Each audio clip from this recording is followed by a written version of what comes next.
Who doesn't love a top 10? I know I love them, and not just because they're easy to produce. Earthrise was a train wreck of a show, but it had some amazing toys. So I'm going to share with you my top 10 figures from the line. I was so excited for the return of the Micromasters in War for Cybertron, but the results were mixed at best. The Astro squad, composed of Fuser and Blastmaster, were pretty fun though. I liked the little details on each, like the tiny molded guns and the boosters, and the little cockpit molded into their separate forms. The combined vehicle mode is a great little space shuttle that's just fun to mess around with. I was stoked to see Cliffjumper come first for once, and though he does share engineering with Bumblebee, these guys are still doing their own thing. Cliffjumper looks fantastic in both forms here, and though he's small for a deluxe, you can feel the quality. The paint, the plastic, the complexity, it all makes this mold worth it, in my opinion. I love when old gimmicks get a refresh. Seeing the Micromaster bases get turned into actual characters is pretty cool. Greasepit is an excellent example of the gimmick. I just love the colors on him, and even though he parts forms, I find it forgivable, as it's really fun to combine him in different ways to make a giant Micromaster city with my kids. I try to resist the Seekers, not because I don't like them, but because I know I will eventually need all of them. It's like a combiner team, but worse, because you're buying 3 of the exact same toy, and they don't actually do anything together. They just look good. But Thundercracker was always my favorite of the original Seeker trio, so I caved. And honestly, I wasn't disappointed. The details are awesome, the transformation is impressive, though I cringe every time I have to open the chest panel. And as expected, he just looks fantastic in either mode. And yes, especially when you have all 3. Or more. This is one of those I can't believe they actually made this buys. But I ended up really surprised by it.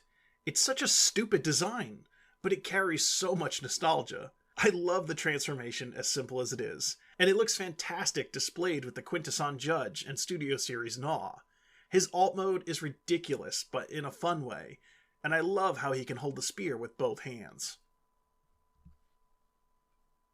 If you could find the Netflix Earthrise Soundwave, congratulations. I stumbled across him by accident, and I don't regret the decision buying him. It's not the best Soundwave, but I like him a lot. Some people complain about the smaller cassettes. Some people complain about little nitpicks with his transformation, but those things to me are fine.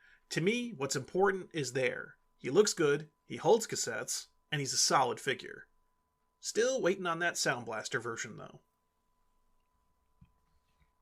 When I bought Siege Megatron, I said, you're good now, you don't need the Earthrise version, because it's the same toy, only worse. Then they did the G2 version, and I said, nope, I will not spend my hard-earned money on this figure, no matter how sexy that color scheme is.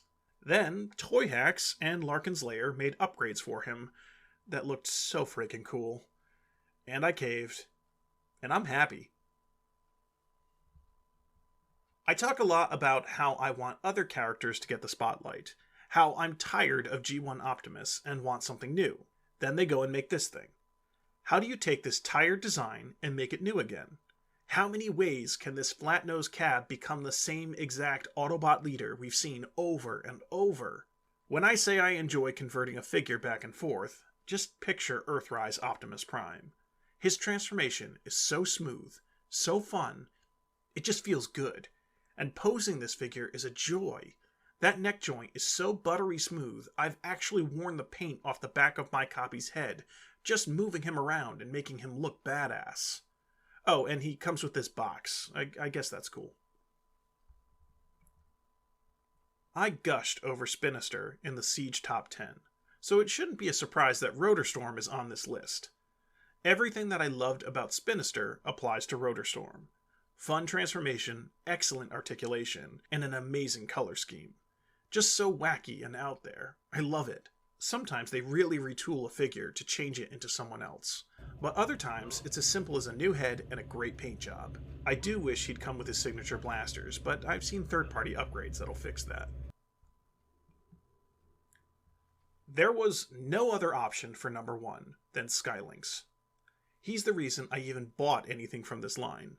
I always wanted a G1 Skylinks as a kid, but never got him. This version is just incredible in my eyes. I love the details of the figure, how it lovingly keeps the spirit of the original, but enhances him with lots of posability, tons of molded details, integration with the Micromasters, and a new mode for the Lynx half, turning it into a launch platform. I have him permanently set up like this with all the Micromaster bases and ramps, so my daughter can drop in and have fun while I work.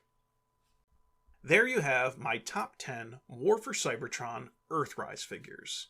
If an Earthrise toy made you happy, be sure to share it in the comments below. And thanks for watching.